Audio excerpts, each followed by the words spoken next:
युद्ध जिसके द्वारा सीजर ने क्लियोपेट्रा को सिंहासन पर बहाल किया, उनमें से एक नहीं था। बहुत लंबी अवधि। पोम्पियो की खोज में सीजर पहले मिस्र पहुंचा। अगस्त का युद्ध समाप्त हो गया और क्लियोपेट्रा ने सुरक्षित कब्जे में स्थापित कर लिया।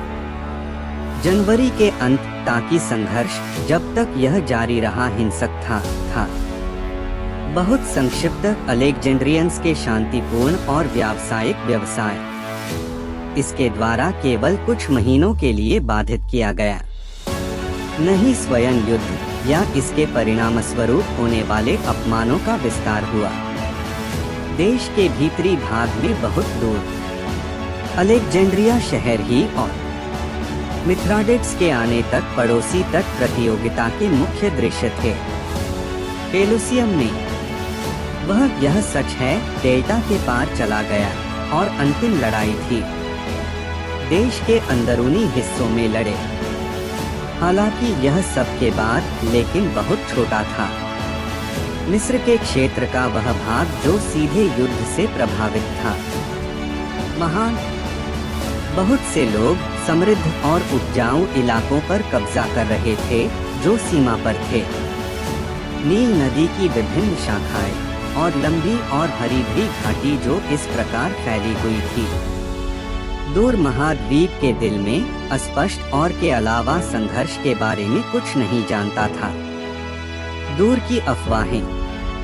कृषि आबादी का पीछा हर समय चलता रहा, हमेशा की तरह स्थिर और समृद्ध, ताकि जब संघर्ष समाप्त हो जाए और क्लियोपेट्रा ने अपनी शक्ति के शांत और शांतिपूर्ण कब्जे में प्रवेश किया, वह पाया कि उसके साम्राज्य के संसाधन बहुत कम बिगड़े हुए थे। तदनुसार उसने राजस्व का लाभ उठाया जो बहुत अधिक था। बहुतायत से उस पर सबसे बड़ी विलासिता भव्यता के करियर में प्रवेश करने के लिए और वैभव चोटें जो महलों और अन्य जनता को लगी थीं। अलेक्जेंड्रिया की इमारतों को आग से और घेराबंदी के सैन्य अभियानों द्वारा मरम्मत की गई। जो पुल टूट गए थे उन्हें फिर से बनाया गया। बंद पड़ी नहरों को दोबारा खोल दिया गया। समुद्र का पानी बंद हो गया। महल के हौदों से ध्वस्त मकानों का कूड़ा करकट हटाया गया। सड़कों से बैरिकेड्स हटा दिए गए और चोटें जो महलों को लगी थीं, या तो सैन्य इंजनों की हिंसा या किसी न किसी कब्जे से पीड़ित थे। रोमन सैनिकों की मरम्मत की गई। एक शब्द में शहर तेजी से बहाल हो गया था। एक बार फिर जहां तक संभव हो अपने पूर्व क्रम और सुंदरता के लिए। 5 एलेक्जेंड्रियन पुस्तकालय की 1,00,000 पांडुलिपियां जो की थी जला दिया। वास्तव में बहाल नहीं किया जा सका, लेकिन अन्य सभी मामलों में शहर जल्द ही फिर से अपना पुराना वैभव दिखने लगा। पुस्तकालय के संबंध में भी क्लियोपेट्रा ने नुकसान को पुनः प्राप्त करने का प्रयास किया। उसने खंडहर इमारतों की मरम्मत की और बाद में उसके जीवन के दौरान वह एक साथ लाया, यह कहा गया था, एक में। इसके बाद वर्णित तरीके से 1 या 2 लाख रोल पांडुलिपियां एक नए संग्रह की शुरुआत के रूप में। नई लाइब्रेरी। हालांकि कभी भी वह प्रसिद्धि और गौरव हासिल नहीं किया जो पुराने से संबंधित था। मिस्र के पूर्व शासक क्लियोपेट्रा के पूर्वज आमतौर पर थे, जैसा कि है पहले से ही दिखाया गया है, उस विशाल राजस्व को समर्पित किया जिससे वे उगाही करते थे। महत्वाकांक्षा के प्रयोजनों के लिए नील नदी की घाटी के कृषक। क्लियोपेट्रा ऐसा लग रहा था कि अब उन्हें विलासिता और आनंद में खर्च करने के लिए तैयार किया गया है। वे टॉलेमी ने अपने संसाधनों को विशाल संरचनाओं के निर्माण या स्थापना में नियोजित किया था। अलेक्जेंड्रिया में शानदार संस्थान शहर की शान बढ़ाने के लिए और अपनी प्रसिद्धि का विस्तार करें। क्लियोपेट्रा दूसरी ओर जैसा था, शायद स्वाभाविक रूप से अचानक एक युवा, सुंदर और आवेगी महिला से उम्मीद की जानी चाहिए। इतनी विशिष्ट स्थिति के लिए उठाया गया है और इस तरह के असीमित अधिकार के लिए धन और शक्ति अपने शाही राजस्व को व्यक्तिगत प्रदर्शन की योजनाओं में खर्च किया और उत्सव, समलैंगिकता और आनंद के दृश्यों में उसने अपने महलों को सजाया, बनाया। नील नदी पर मौजमस्ती के भ्रमण के लिए शानदार बार्ज और भारी खर्च किया। पोशाक के लिए, साज सामान के लिए और शानदार मनोरंजन के लिए रकम। वास्तव में ऐसा शुरुआती दौर में इन और इसी तरह के उद्देश्यों के लिए उसका खर्च बहुत अधिक था। उसके शासनकाल के वर्षों की उसे अपव्यय के रूप में माना जाता है। कामुक विलासिता और व्यक्तिगत प्रदर्शन और वैभव जो सीमा से परे था, पहले कभी या जब से प्राप्त किया गया है। चरित्र की सादगी और आत्मा की सज्जनता और दयालुता चाहे जो भी हो, उसके पहले के वर्षों में हो सकता है निश्चित रूप से धीरे धीरे के तहत गायब हो गया। जीवन के इस तरह के पाठ्यक्रम के प्रभाव जैसे वह अब आगे बढ़ रही थी। वह खूबसूरत थी और आकर्षक अभी भी, लेकिन वह स्वार्थी, हृदयहीन और डिजाइनिंग करने लगी। उसका छोटा भाई, वह 11 वर्ष का था, यह याद किया जाएगा जब सीजर ने उनके बीच विवाह की व्यवस्था की, उसके लिए ईर्ष्या की वस्तु थी। बेशक वह अब अभ्यास में कोई वास्तविक हिस्सा लेने के लिए बहुत छोटा था। शाही शक्ति या अपनी बहन की योजनाओं या सुखों में बिल्कुल भी हस्तक्षेप करने के लिए। लेकिन फिर वह बूढ़ा हो रहा था। कुछ वर्षों में वह 15 वर्ष का हो जाएगा, जो की अवधि थी। जीवन सीजर की व्यवस्थाओं द्वारा निर्धारित किया गया था और वास्तव में कानूनों और प्रथाओं द्वारा। मिस्र का राज्य, जब वह राजा के रूप में सत्ता के अधिकार में आने वाला था, और क्लियोपेट्रा के पति के रूप में। क्लियोपेट्रा बेहद अनिच्छुक थी कि उसके और सरकार के साथ उसके संबंधों में परिवर्तन, जो इस अवधि के लिए था, लाना चाहिए, होना चाहिए। तदनुसार समय आने से ठीक पहले उसने कारण बनाया, उसे जहर दिया जाए। उसकी मृत्यु ने उसे मुक्त कर दिया, जैसा कि उसने इरादा किया था। संयम, और उसके बाद वह अकेले शासन करती रही। शेष के दौरान उसका जीवन, जहाँ तक धन और शक्ति का और अन्य सभी तत्वों का आनंद है, बाहरी समृद्धि जा सकती है। क्लियोपेट्रा का करियर निर्बाध में से एक था। सफलता सबसे पूर्ण और में हस्तक्षेप करने के लिए उसके पास कोई कर्तव्यनिष्ठ जांच नहीं थी। उसके दिल की हर प्रवृत्ति और उसके साधनों का अनर्गल भोग उसके सामने सबसे असीमित प्रचुरता में थे। उसके लिए एकमात्र बात खुशी के आवेगों और जुनून को संतुष्ट करने की असंभवता थी। मानव आत्मा, जब वे एक बार उन सीमाओं को तोड़ देते हैं जो भगवान दोनों के कानून हैं और प्रकृति के आदेश उन्हें रोकने के लिए। इस बीच जब क्लियोपेट्रा अपने शासनकाल के शुरुआती साल बिता रही थी, यह सब विलासिता और वैभव, सीजर के विजेता के रूप में सीजर अपने कैरियर का पीछा कर रहा था। दुनिया सबसे सफल तरीके से पोम्पियो की मृत्यु पर वह करेगा।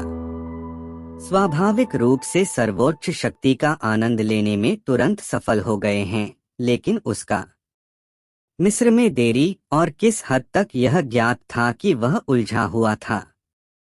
क्लियोपेट्रा ने देश के विभिन्न हिस्सों में अपने दुश्मनों को प्रोत्साहित और मजबूत किया।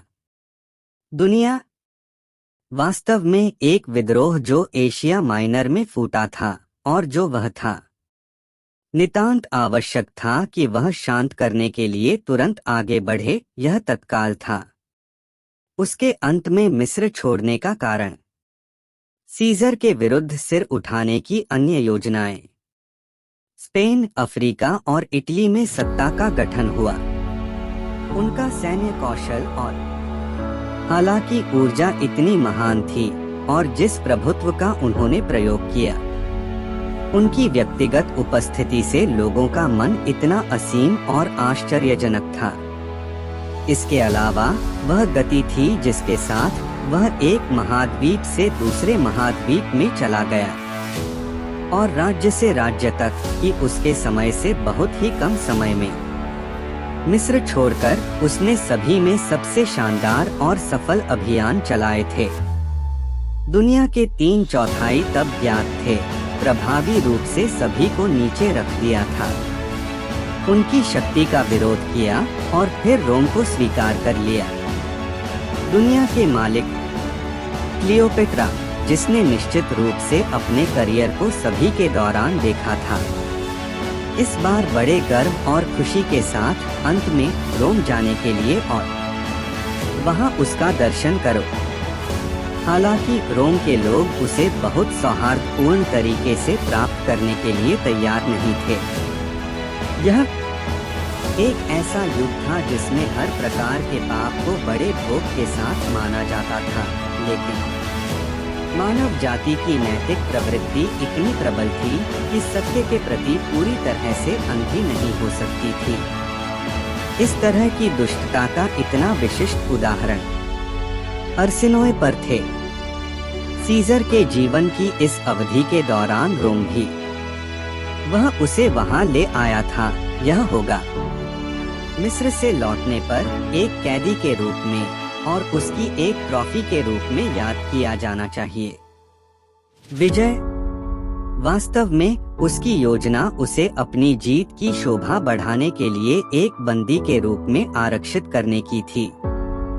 एक जीत प्राचीन रोमनों के उपयोग के अनुसार एक भव्य थी, सर्वोच्च के महान सैन्य कमांडरों के लिए सीनेट द्वारा घोषित उत्सव रैंक, जब वे दूर के अभियानों से लौटे जिसमें उन्होंने महान बनाया था। विजय या असाधारण जीत हासिल की।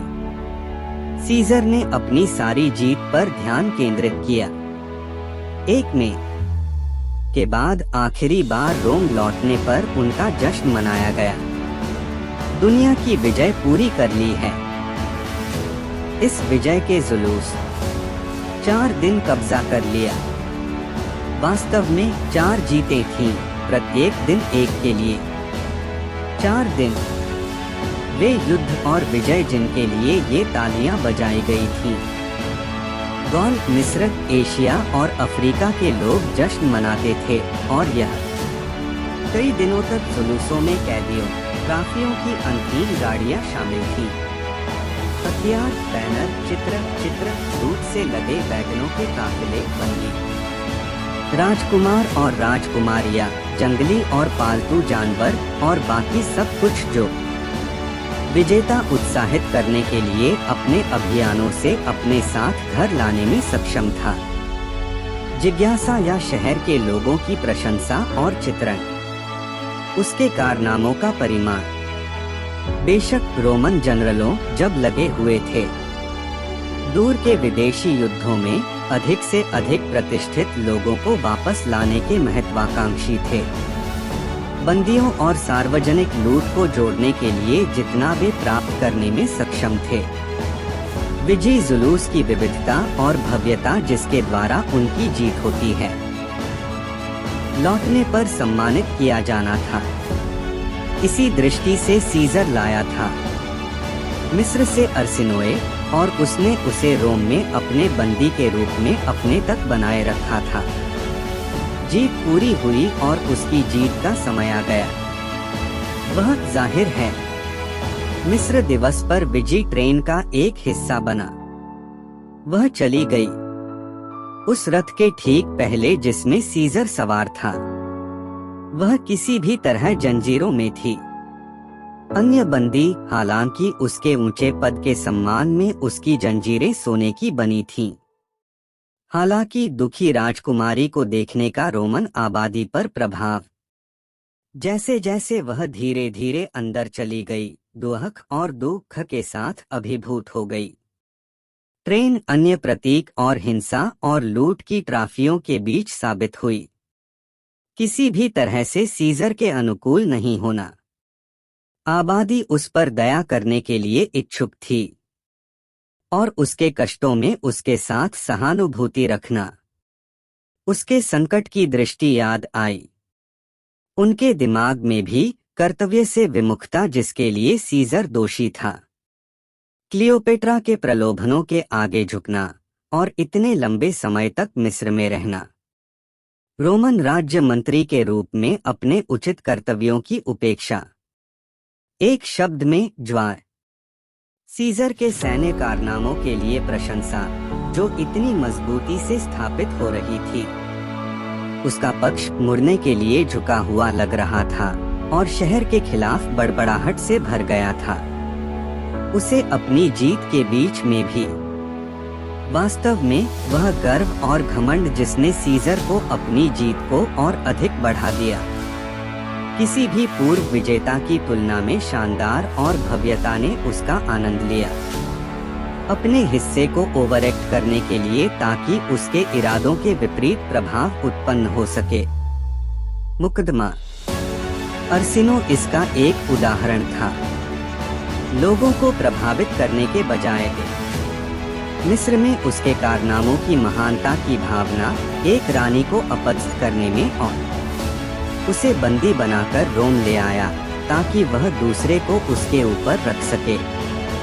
उसके स्थान पर सिंहासन इसने केवल नए सिरे से उन निंदाओं और अपराधों को पुनः उत्पन्न किया जो वह वहां अपने कार्यों के योग्य था, लेकिन जो कि दयनीय के लिए नहीं था। ट्रेन में अर्सिनो का तमाशा शायद भूल गए होंगे। इसी तरह के चरित्र के अन्य उदाहरण भी थे।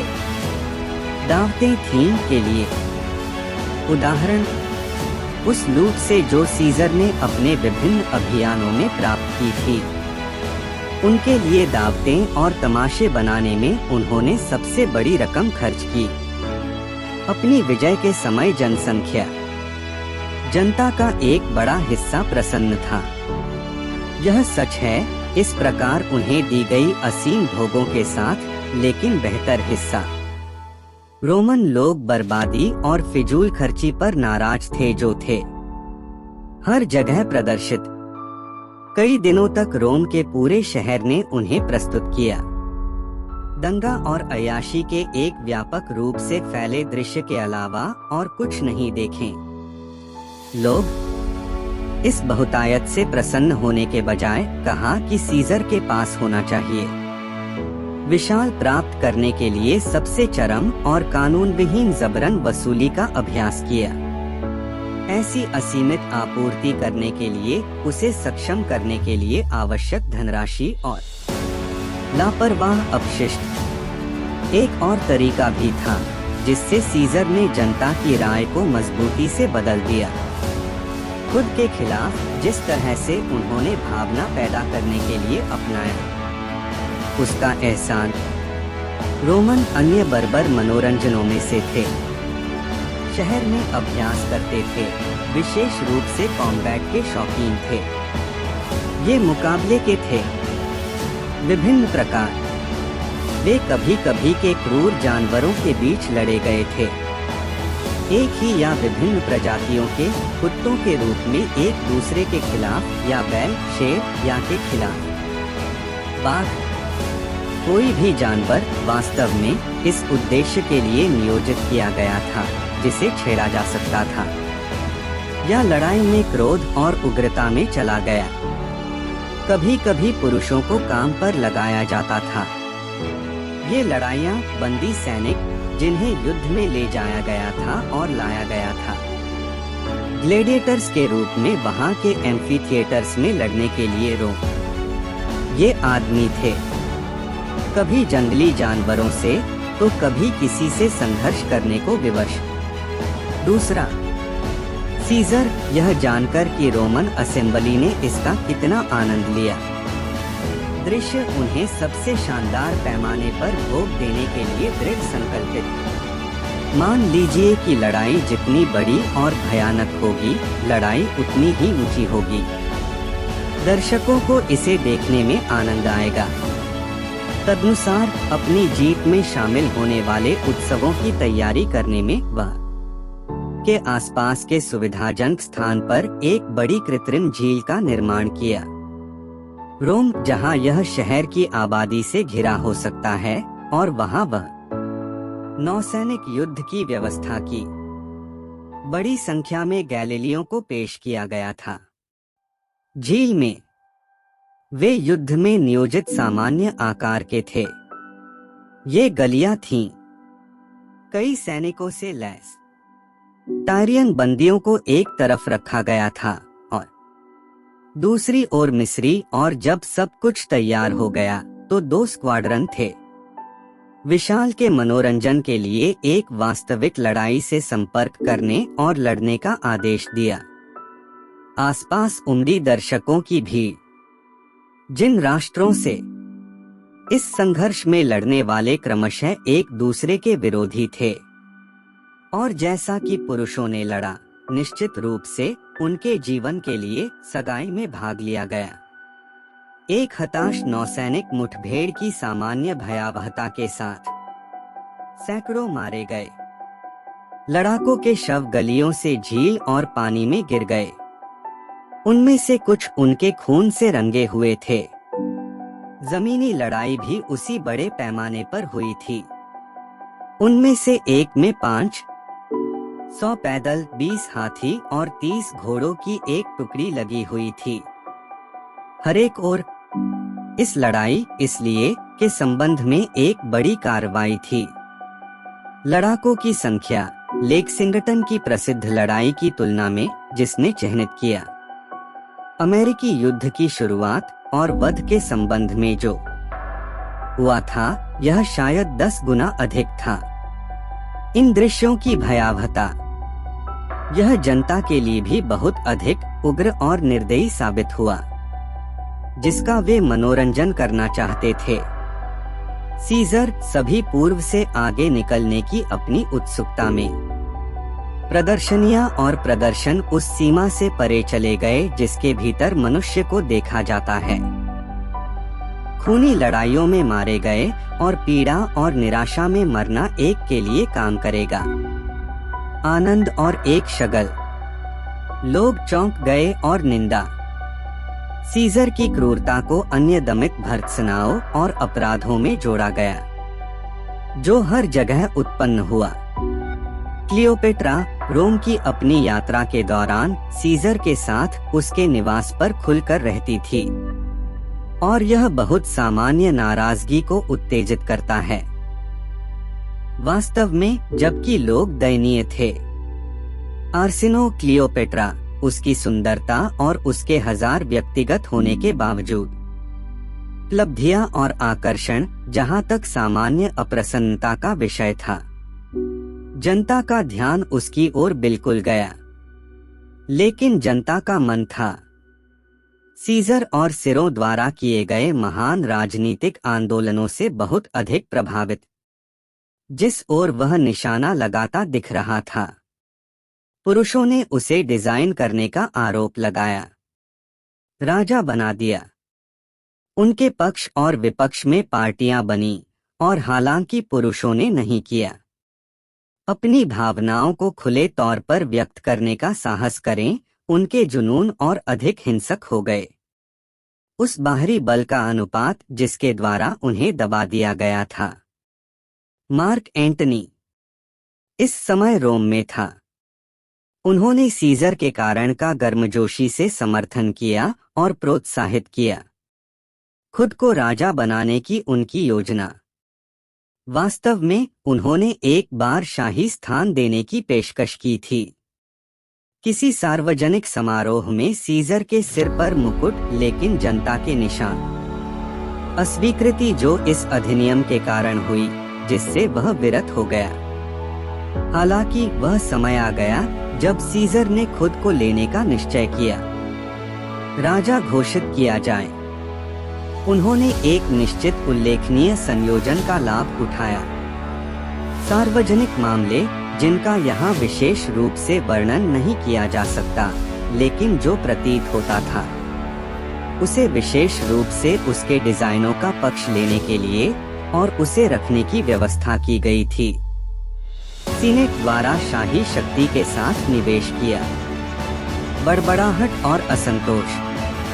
लोगों को इस बात का संकेत मिल रहा था कि उनके डर को महसूस करने का समय आ गया है, निकट आ रहा था, अधिक से अधिक श्रव्य हो गया और लंबाई में एक साजिश थी। महत्वाकांक्षी आकांक्षी के जीवन को नष्ट करके खतरे को समाप्त करने के लिए गठित दो कठोर और दृढ़निश्चयी पुरुष, ब्रूटस और कैसियस, इसके नेता थे। षड्यंत्र। उन्होंने अपनी योजनाओं को परिपक्व किया, अपने सहयोगियों के समूह को संगठित किया, गुप्त रूप से हथियारों के साथ खुद को प्रदान किया, और जब सीनेट बुलाई गई पर जिस दिन निर्णायक मत पारित किया जाना था, स्वयं सीजर अध्यक्षता करते हुए वे अध्यक्षीय कुर्सी पर उनके चारों ओर निर्भीकता से आए और उनकी खंजर से हत्या कर दी। एंटनी, जिनसे षड्यंत्रकारियों की योजनाएं गहराई से रखी गई थीं, गुप्त पास खड़ा, स्तब्ध और स्तब्ध देख रहा था जबकि कर्म किया जा रहा था, लेकिन अपने दोस्त को कोई सुरक्षा प्रदान करने में पूरी तरह से असमर्थ। क्लियोपेट्रा तुरंत शहर से भाग गई और मिस्र लौट आई। आर्सेनो पहले चला गया था। सीजर या तो उसके दुर्भाग्य पर दया कर रहा है या शायद जनता की भावना के बल से प्रेरित, जिसकी ओर झुकाव दिख रहा था, उसके खिलाफ उसके साथ भाग लें, उसे समारोहों के तुरंत बाद आजाद कर दें। उनकी जीत खत्म हो गई थी। हालांकि उसने उसे मिस्र में वापस जाने की अनुमति नहीं दी, डर के लिए शायद कि वह किसी न किसी तरह का साधन हो सकती है क्लियोपेट्रा की सरकार को परेशान करना। वह आगे बढ़ी। तदनुसार सीरिया में अब एक बंदी के रूप में नहीं, बल्कि अपनी जन्मभूमि से निर्वासन के रूप में हम करेंगे। इसके बाद जाने कि वहाँ उसका क्या हुआ। कैलपर्निया ने अपने पति की मृत्यु पर गंभीर और अप्रभावित दुख का शोक मनाया। एक पत्नी के रूप में उन्होंने जो गलतियां झेली, उन्होंने बहुत ही धैर्य और सहनशीलता के साथ सहा। अप्रतिष्ठित भावना और अपने पति को सबसे समर्पित लगाव के साथ प्यार करती थी। अंत उसके कोमल और चिंतित होने के प्रमाणों से अधिक प्रभावशाली कुछ नहीं हो सकता। हत्या से ठीक पहले की रात को सम्मान कुछ निश्चित थे। खतरे के मामूली और अस्पष्ट संकेत जो उसके प्रति उसकी सतर्क भक्ति है। पति ने उसका निरीक्षण करने के लिए नेतृत्व किया, हालांकि वे सभी सीजर के अन्य लोगों के नोटिस से बच गए। दोस्त और उन्होंने उसे आशंका और चिंता से भर दिया, और जब लंबाई में लहूलुहान शरीर को सीनेट घर से उसके घर लाया गया था, वह थी शोक और निराशा से अभिभूत। उसके कोई संतान नहीं थी। तदनुसार वह मार्क एंटनी को अपने सबसे करीबी के रूप में देखती थी, दोस्त और रक्षक, और भ्रम और आतंक में जो अगले दिन प्रबल हुआ। शहर में उसने झट से पैसे और अन्य कीमती सामान एक साथ रखे घर में, और उसके पति की सभी किताबें और कागजात, और उन्हें एंटनी को भेज दिया सुरक्षित रखने के लिए।